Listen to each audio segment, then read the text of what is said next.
Hello my dear student, कैसे हैं आप सभी। उम्मीद है आप सब बहुत बढ़िया होंगे। तो बच्चों, आज हम कक्षा 9वीं वार्षिक परीक्षा 2025 के पेपर का कंप्लीट सॉल्यूशन यहां पर आपको करवाने वाले हैं। तो आज का आपका पेपर कैसा रहा बच्चों, कमेंट करके जरूर बताइएगा। कितने क्वेश्चन आप सही करके आए हैं जरूर बताना कमेंट करके, ठीक है। चलिए देख लेते हैं हम सभी क्वेश्चन का यहाँ पर कंप्लीट हल। तो वीडियो को पूरा देखिएगा, सभी क्वेश्चन के आंसर मैं आपको यहाँ पे बताने वाला हूँ, ठीक है बच्चों। चलिए, सबसे पहले आपसे पूछे गए थे सही विकल्प। फर्स्ट क्वेश्चन था सुमित्रा नंदन पंत का जन्म किस गांव में हुआ। इसका सही उत्तर था कौसानी गांव में, ऑप्शन नंबर ए, ठीक है। नेक्स्ट क्वेश्चन था निरपेक्ष होकर ईश्वर का भजन करने की बात किसने कही है। इसका सही उत्तर था कबीर ने, option number C. And Raghupati Raghav Raja Ram में कौन सा अलंकार है, तो इसका सही उत्तर क्या था भाई, अनुप्रास अलंकार बच्चों, ठीक है। चलिए भाई, अगला क्वेश्चन आपसे पूछा गया, लिहाजा की ओर जाते समय लेखक के साथ कौन था। लिहाजा की ओर जाते समय लेखक के साथ सुमति थी, ऑप्शन नंबर सी आपका सही उत्तर था। आपने इसका क्या आंसर टिक किया कमेंट करके जरूर बताइएगा। अगला प्रश्न, किस समास में दोनों पद प्रधान होते हैं। तत्पुरुष द्विगु द्वंद्व कर्मधारय, तो सही उत्तर क्या था, द्वंद्व समास, ऑप्शन नंबर सी, ठीक है। नेक्स्ट क्वेश्चन में आपसे पूछा गया, एकांकी में उमा की माँ का नाम क्या है। एकांकी में उमा की माँ का नाम था प्रेमा, ऑप्शन नंबर डी आपका सही उत्तर था, ठीक है बच्चों। नेक्स्ट आपसे पूछे गए थे रिक्त स्थान, रिक्त स्थानों की पूर्ति कीजिए। मेघ आय रचना खालिस्तान कवि की है, तो मेघ आय रचना जो है सर्वेश्वर दयाल सक्सेना की है, ऑप्शन नंबर बी करेक्ट था। मंगल भवन अमंगलहारी में खालिस्तान छंद है, कौन सा छंद है भाई, चौपाई छंद है बच्चों, ठीक है। अगला प्रश्न पूछा गया, करुण रस का स्थायी भाव खालिस्तान है, तो करुण रस का जो स्थायी भाव होता है वो क्या होता है, शोक होता है। बाकी जो निर्विद रहा ये शांत रस का स्थायी भाव है, ठीक है। चलिए, अगला प्रश्न आपसे पूछा गया, दोनों बैलों का ऐसा खालिस्तान कभी ना हुआ था, तो दोनों बैलों का ऐसा अपमान कभी ना हुआ था, इसमें आपको अपमान भरना था, ठीक है। तालाब का पर्यायवाची सरोवर होता है, तो इसमें आपको सरोवर भरना था। उम्मीद है आपने सही भरा होगा बच्चों। वीडियो अगर आपको अच्छी लगे तो कमेंट जरूर करके बताना है, साथ ही साथ लाइक करके दोस्तों के साथ शेयर भी करना है, ठीक है।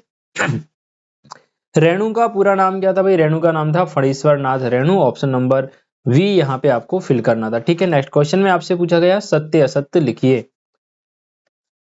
अरहर और सनई की करधनी शोभा कम कर रही है, ये आपका असत्य था। जहां उपमेय और उपमान की तुलना की जाए वहां उपमा अलंकार होता है, ये आपका बिल्कुल राइट था। जूता हमेशा टोपी से सस्ता रहता है या रहा है, ये आपका गलत है। मेरे बचपन के दिन संस्मरण विधा से संबंधित है, बिल्कुल सही है। हिंदी का प्रथम महाकाव्य पृथ्वीराज रासो है, बिल्कुल सही है। चंद्र बरदाई ने इसकी रचना की है। चंद्र बरदाई जो है पृथ्वीराज रासो और जो है पृथ्वीराज और अजमेर के शासक के दरबारी कवि थे, ठीक है। उमा आधुनिक जागरूक युवती नहीं है, उमा आधुनिक व जागरूक युवती नहीं है, ये गलत बात है भाई, वो जागरूक भी है और आधुनिक भी है, तो इसका आंसर गलत था, ठीक है। चलिए, अब हम देख लेते हैं सही जोड़ियां। तो देखिए, वाक जो है ये एक कविता है जो कि कश्मीरी कवियत्री ललित ने लिखी हुई है।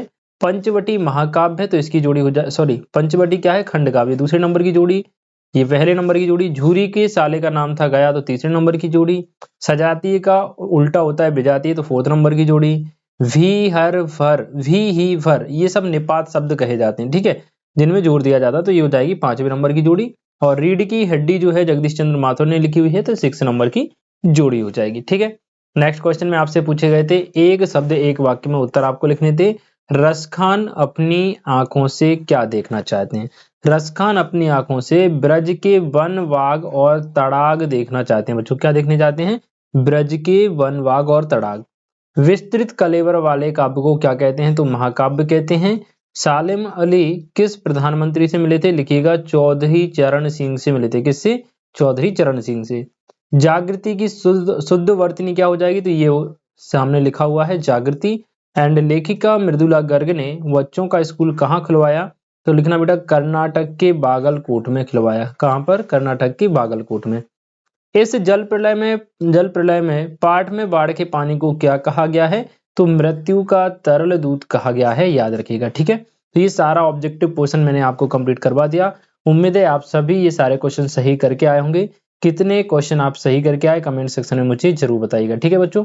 बाकी जो 2-2 3-3 नंबर वाले क्वेश्चन है, उम्मीद है ये आपने कर दिए होंगे सारे के सारे, ठीक है जी। चलिए, तो उम्मीद है आज की इस वीडियो से आपको काफ़ी ज़्यादा हेल्प मिली होगी बच्चों। मिलते हैं नेक्स्ट वीडियो में, तब तक के लिए खुश रहें, मस्त रहें। जय हिंद।